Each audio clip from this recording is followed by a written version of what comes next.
तामुलपुर जिल्लानि फानबारि बाथाबारि गामियाव गोथार बाथौ थानसालि लुफुंनो थाखाय दिनै गायसंनाय जायो। 26 नं दारांगाजुलि बिटिसि बियाबनि MCLA बिजितगोरा नार्जारिया दिनै मोनसे हाबाफारिनि गेजेरजों बाथौ थानसालिखौ गिबियै गावनि आखाइजों गायसंनानै होयो। रायजो राजाफोरनि जथाय अनसुंथाइ होनाय आरो सरकारनि मददजों लुफुंनो लानाय बे बाथौ थानसालियाव MCLA बिजितगोरा नार्जारिया बाहागो लानानै बुंथियो दि जों बर' हारि हिसाबै बाथौ धोरोमानो गुबै आरो गुदि धोरोम। सिगाङाव जों गासै बर'फोरा बाथौ धोरोम सिबियोमोन, नाथाय उननि समाव माखासे जाहोननि थाखाय गुबुन गुबुन धोरोम नाजावो। दिनैनिफ्राय फानबारि बाथाबारि गामिनि थाखाय गोजोनथाव सान, मानोना गोबाव समनिफ्रायनो बे गामिनि रायजो राजाफोरा आफा बोराइ बाथौखौ सिबिनो नांगौ बादियै मोजां थानसालि गैयामोन। नाथाय बे खेबाव मोजां बाथौ थानसालि मोननो हासिगोन। बे बाथौ थानसालिखौ लुफुंनो नागिरनायाव नांगौ बादि मदद खालामगोन होननानै बुंथियो दारांगाजुलि बियाबनि MCLA बिजितगोरा नार्जारिया। रायजो राजाफोरनि अनसुंथाइ होनाय आरो सरकारनि मोननाय रांजों गोथार बाथौ थानसालिखौ लुफुंनो थाखाय दिनैनिफ्राय जागायबाय होननानै गामिनि बाथौ दौरिया फोरमायथिबावो। बेजों लोगोसेनो बे गोथार बाथौ थानसालिखौ लुफुंनो थाखाय गिबियै बेखेवनानै होनायखौ गोजोननायजों MCLA बिजितगोरा नार्जारिखौ साबायखर बावो। दिनै जों पानबारि बाथाबारि आरो सिंग्रामारि गामिनि आफा बोराइ बाथौनि गोथार थानसालिखौ गायसननो बयबो ज' जानानै दिनै जों 26 नं दारांगाजुलिनि सार बिथां बिजितगोरा नार्जारिखौ जों खुन्थियाखौ गायसनजेननो थाखाय बिथांखौ लानानै फैबाय। बिथाङा गावनि आखाइजों गायसनजेनबाय दिनैनि गोथार सानाव। दा जों आसा खालामो जोंहा नैबे आफा बोराइ बाथौनि गोथार थानसालिया जेन जों मोजाङै मोजां लुफुंनो हायो, बेखौनो जों आफा बोराइ बाथौनिसिम आर'ज खालामदों। मानो होनोब्ला जोंहा थाखा फैसानि एसे खमजुरि, ओंखायनो जों जि हायो एसे दान मोननायबो दङ सरकारनिफ्राय, बेजोंबो लुनो सानदों जों। आरो लोगोसेयैनो जों रायजोनिफ्रायनो एसे बुथुमनानै आरो जोंनिनो सार बिथांमोननिफ्राय एसे मोनगोन होननानै जों आसा खालामदों।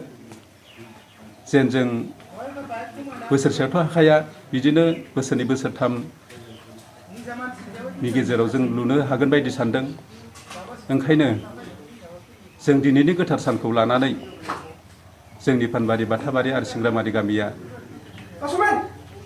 आसा थाबाय नैबेखौ लुफुंनो हागोन होननानै।